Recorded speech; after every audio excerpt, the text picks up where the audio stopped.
Okay, friends, I am here with my friend Ann Molesky, and we are going to talk today about some body percussion stuff.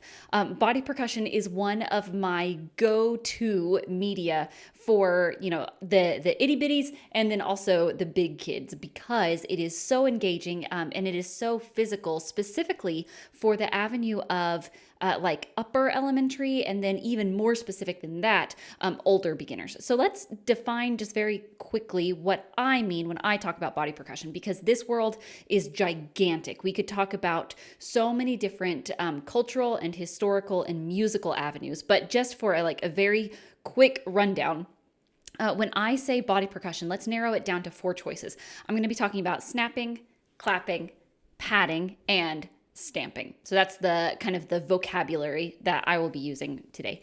Anne, you use a lot of body percussion. I do.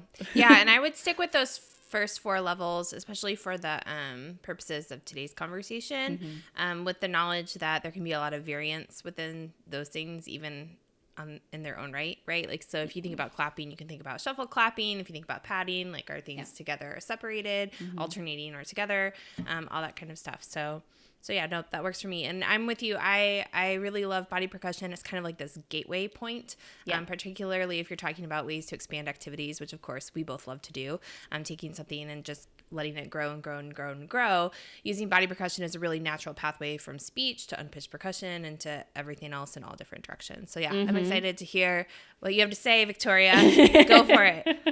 Ready, Okay, and go. One quick thing to tag on to that, because I like what you said, and I won't talk too much, but the idea of body percussion as an avenue to the other media, like from speech to body percussion to unpitched percussion and barred instruments and recorder and all of this stuff, but also body percussion as an end goal in and of itself. Right? So body percussion can be one of the teaching pathways we use to get to a different aim, or we could have a whole entire body percussion piece just on its own, and that is musical enough, right? So I like it. I love just the versatility of it. Okay, so let's start with the backdrop of this activity is a pop song that we're not going to play for copyright reasons, but it is Cloudy Day, and the group is Tones and I. And do you know this group?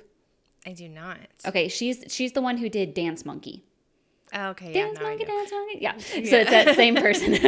But she has a song called Cloudy Day. So this is playing in the background. And students are just going to start off with simultaneous imitation, which means that I am not stopping to explain what I want them to do. It's just when they see the pattern change, they jump and they change the pattern with me. So, and let's do this together. The pop song is playing in the background, and we are going. This is going to be a mess with Zoom, but we're going to go with it. We're going to go. Okay.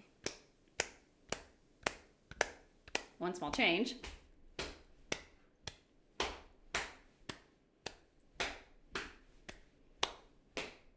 Another change.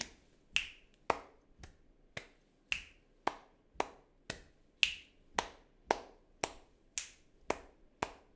then I'll give a timeout.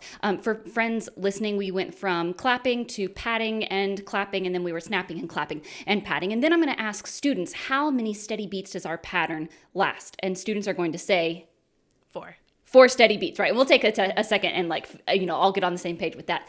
Now, with those 3 options, we were snapping, we were clapping, we were patting. Can you please turn to a partner and come up with your own 4-beat pattern with this body percussion? Okay, so we do that, and that's a great kind of bookend to this activity for a first experience. If we're ready to go on, then a great way to layer that out would be for students to share with the rest of the class, or maybe even partners combine with another group. The important thing to make a group of 4, and the important thing here is that this is a steady beat. It is not a rhythm. So that's something for us to check in with students. It's not a rhythm. It is a steady beat, because the next step is with students doing their body percussion arrangement of the steady beat. I am going to clap, and you don't have to clap with this, but I'm going.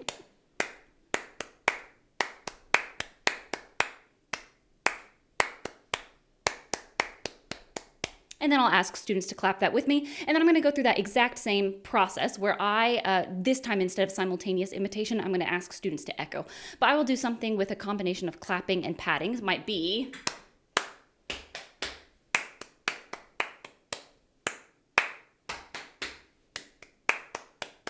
And I can move it around a couple other different places. And eventually, after we try out several different combinations of those 3 options for right now, I'm going to ask students to try to figure out what our song is, because this is a song that they know. And the hint is the pop song we're listening to is about a cloudy day. And this song is Rain, Rain, Go Away, which is a little kid song, but it's not going to feel like a little kid song because it's with the backdrop of this pop music stuff, and we are working in groups with some body percussion things. So now you remember your groups from last time? No, I don't. That's fine. Find a different group. And we're going to arrange the rhythm of Rain, Rain, Go Away for body percussion in small groups. If that goes well, a great next step is to do, this half of the room is doing your steady beat idea. This half of the room is doing your rhythm on body percussion idea, and then switch, et cetera, et cetera. So we're moving from a lot of imitation with body percussion with a lot of different layers, doing steady beat. Then we add on that same teaching process, but we're going into rhythm now. And the process is kind of like an I do, we do, you do, in as much as we are copying the teacher, and then we are coming up with some of our own ideas with a small group. Done. Yeah. Love that. No, so what's cool about that is many things, but the first couple of things that I am kind of thinking of is how it's just a natural extension of like something you might do in a warm up anyway, where you might be doing kind of a simultaneous imitation thing where you're the leader, maybe students are the leader, but now we're doing it specifically with changing body percussion in like groupings of 4, right? So it's still steady beat, but it's got a little bit of a twist, and it's a beautiful segue obviously into the next activity. What grade level, I know we love this question, what grade level would you do this with? Okay, so the pacing is dependent on the age group that you want it to be. So you could do this with first grade and it would be kind of a slower pacing. I have this in the planning binder with 4th and 5th with older beginners.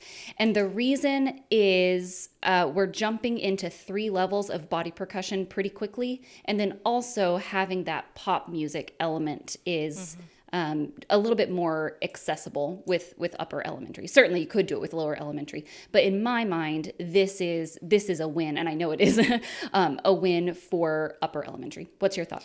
Yeah, no, I love that. That was my thought with the pop music stuff, because that's such a beautiful way to integrate kind of those baby or childlike songs with the older kids in a way that's going to make them feel excited. And it's something that you can tailor, to other activities with other musics, or pick a pop song and pick a really simple duple pattern like Rain, Rain, Go Away, and it can definitely be a template for what you're doing with other concepts. This is definitely like a drag and drop to any other rhythmic concept, any other pop song, any other folk song for that matter. Yeah, for sure. The other thing I like that you said, and I wonder if you could talk a little bit more about, I know we're trying to keep this short, but this idea of only having 3 levels of body percussion. Yeah. Okay. So at the beginning, we talked about the 4 levels that I was going to talk about, and then I ended up not using stamping at all. Adding on that lower level, the feet into it, that's like a totally different ballgame. As soon as we add feet, everyone's like, whoa! Because it's almost locomotor, right? Even if you're doing it in the same space as all that shifting and all that good stuff. Absolutely. Absolutely. So I was starting with clapping, which is going to be really, really accessible. What's even more accessible than clapping from like a developmental level. And again, this is for older students, not itty bitties, but with itty bitties, it's something that we would think about. This patting motion is the thing that's going to develop the most accurately, the most quickly, which is why so often we are asking students to pat a steady beat instead of clap a steady beat. And it's just because like developmentally, it's a little bit more steady. So I was using patting and clapping at the beginning, and then I added in snapping at that 3rd level.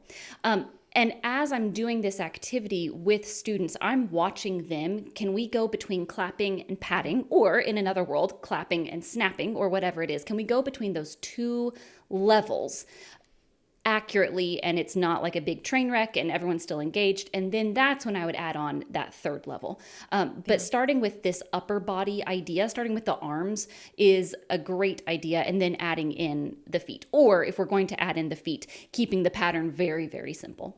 What would you add to that? Yeah, no, I find that's the case even with, adult learners, right? Like everybody's much more comfortable in their upper body and not having to move and shift and all that kind of stuff, especially if we're not, necessarily conditioned to be movers like we were talking about last time. No, I think that's really interesting. Somebody told me once, and don't ask me who, that you should always start with just 2 layers and then add on the third. And like developmentally, exactly what you said, the padding is much more accessible, which is why we put steady beat there. Just because if you've ever asked kids to clap a steady beat, it gets faster and faster and faster and faster. It must have to do, I haven't looked at the research on it, I'm sure you have, but the spatial, it has to have to do with like the spatial need to actually make that padding motion versus the clapping motion, which is why I think, that like Dalcrozian like circle clap is so effective. Yes. But that's a different conversation. No, but I think that is super, super interesting. So yeah, go ahead. No, this is a very quick aside. How are you in marching band? Did you have an easy time moving while you were playing? I'm a band director's kid, so yes. It was fine. Okay. I was doing it since I was like 2 with like a pretend like poster board, something. I don't know, like a tube. So the like marching while you were playing was not a problem for you. Like you were able to coordinate the feet with hands. Okay. I had a really hard time with that. I marched snare drum for 2 years, and then I did bass drum for 1 year. And I had such a hard time connecting my upper body. And same thing with drum set. Like when I had to do like proficiency stuff in college on drum set, I was like, oh gosh, when I add my feet, it is such a challenge. And I could do it, but I knew that I was working harder than the other people around me. Interesting. Yeah, so that gives me some empathy for the body percussion avenue. Yeah. The only thing I have to relate is like so super tangential, but I'll say it anyway, is when my dad made me take organ lessons one summer. Oh, yeah, for You sure. probably don't know this about me.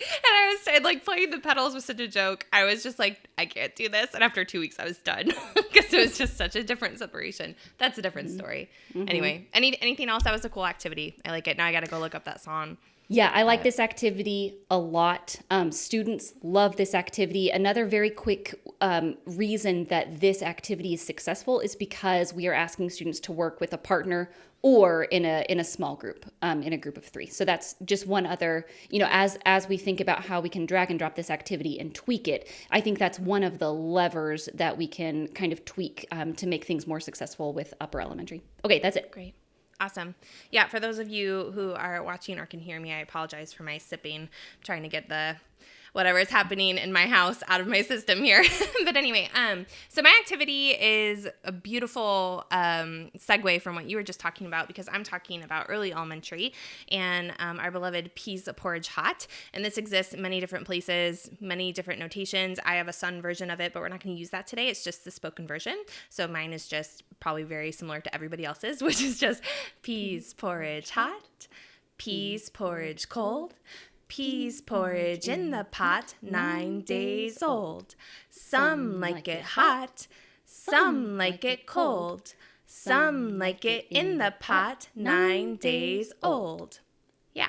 So for my kids, this is like our big rest song, right? It's a big quarter rest song. So I'll have my kids do something where they clap and then they open up their hands and blow like it's soup. So we'll go soup, soup, soup, soup, soup, soup. Keep the ostinato. Soup, soup, soup, soup, soup, soup.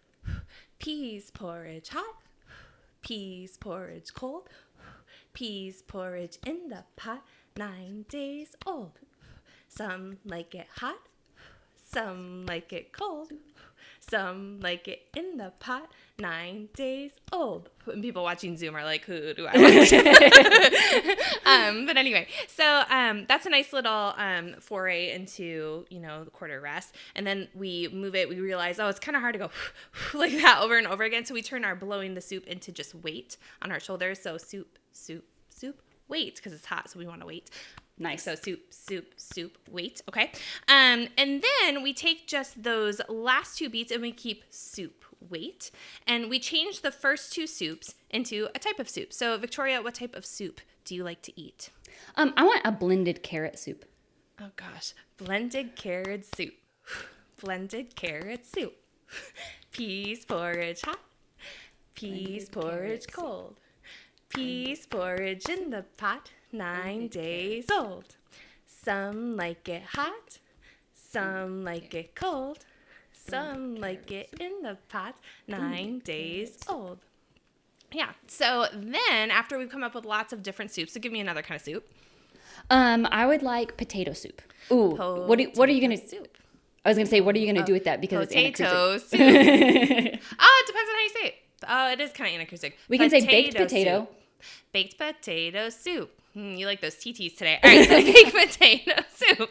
Yeah, it's cool. And now you have some options. You can put baked potato either on your hand somewhere or on your knee. So what would you like baked potato to look like, Victoria? Let's do it on our knees. So baked potato soup is still here.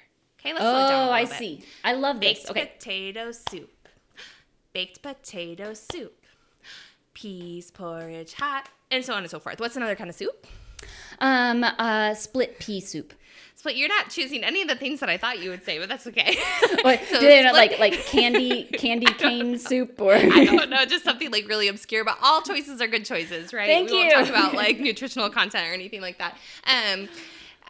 Yeah. So what did you say? Split pea soup. Okay, where would you like split pea soup to be? Would you like it to be here on your knees or in a combination of the two? It can be both. Okay, can I have split pea? Yeah. So and then split soup. Pea soup. Split pea soup. Here you go. Yeah. Peas, porridge, hot, and so on and so forth. So if this is first grade, this is just real basic, right? So we're working with ostinato. We're working with ta and TT rhythms, unless someone gets like real creative. I can't think of anything that will be, there might be like a tica or a tica, or, you know, like if they get crazy with their suggestions, but you just roll with it. Because again, we start with that soup, ostinati, right? And we just take the first half of that to manipulate and then give some choice. So they still have that anchor with the soup rest at the end. Okay, and we're still practicing that rest because it's going to be in every single motive.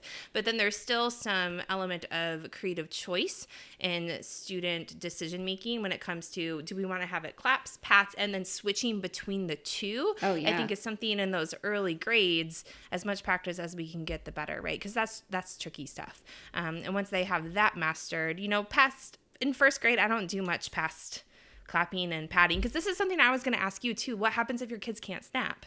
Right? When This happens all the time. Yeah. Because even fourth graders can't snap, right? Sometimes. Yep. So, yeah.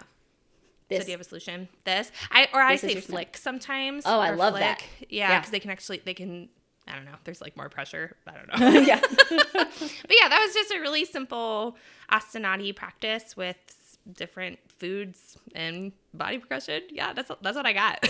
There's so much that I love about this. This is the kind of activity, and that I'm like, I get so excited because, again, this idea of like dragging and dropping it to different situations, this is applicable to so many other things. Like any of your ta rest songs, you can do the same thing, like bow wow wow, with different types of dogs or like different names of the dog. You can do this with, I don't know, frog in the meadow or any of your ta rest things. This is a beautiful, beautiful idea.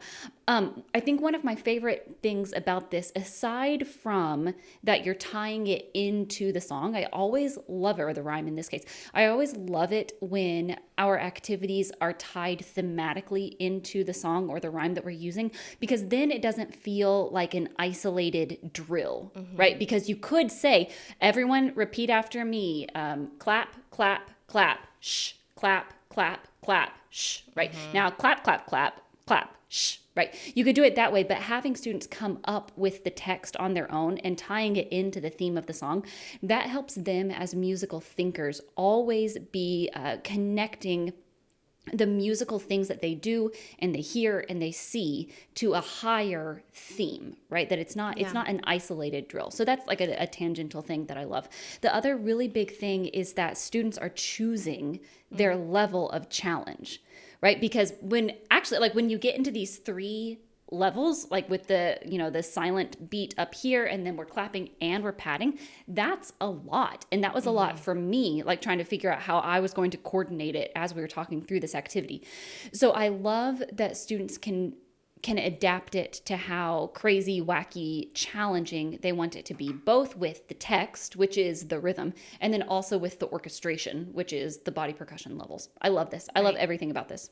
And then tying in the part work too. That's huge. Yeah. Well, so just a couple of sides about that. And I think you talked about having two different parts too. Like a good sequence for that is to make sure that they get a chance to practice just like the soup, soup resting, and then they get to do the ostinato, you do the rhyme, then you switch where they do the rhyme, you do the ostinato, so they feel what it feels like to be on both sides of that, right? And then getting into like the maybe 2 groups, or maybe just keeping it with them doing the different ostinati for a while. I think the thing you said about speech is really powerful, because even the clap, clap, clap, clap, whatever thing is the same with tas and TTs, right? Like you don't want to get into that. I mean, that's important, especially if we want to talk about making sure that they're reviewing all those notes and all that good stuff, but there's no reason that you can't first start with the speech and then translate. And that's something that we've talked about before, because that helps them brainstorm. That's more meaningful, as you said, than coming up with just some rhythms from a rhythm bank. And if they really have that fluency piece down, it's not going to be anything to translate it in a couple seconds within the activity, right? So yeah, that sounds like very, very cool. maybe a separate episode, like maybe the next episode, the speech. Well, look at that. That's really exciting. Okay, so I think some things that we both had in common. We both talked about starting small, like with one level or 2 levels, and then watching students to see how we might progress. And especially, you and I both had opportunities for students to choose their own levels that they were going to do and kind of arrange it on their own. That way, we don't have to guess what students would be comfortable with. Students are just going to tell us what they would be comfortable with, right? Other big ideas are starting with imitation and copying what we're doing before we branch out to all of these different beautiful extensions. Yeah, absolutely. And keep it small, like 4 beats. Both of these were 4 beats. Yeah, to absolutely. Start. Yeah, cool. Okay, that'll be a fun thing for all of us to try this week, just incorporating a little bit more body percussion, a little bit more student choice, a little bit more musicality into some of these rhythm activities.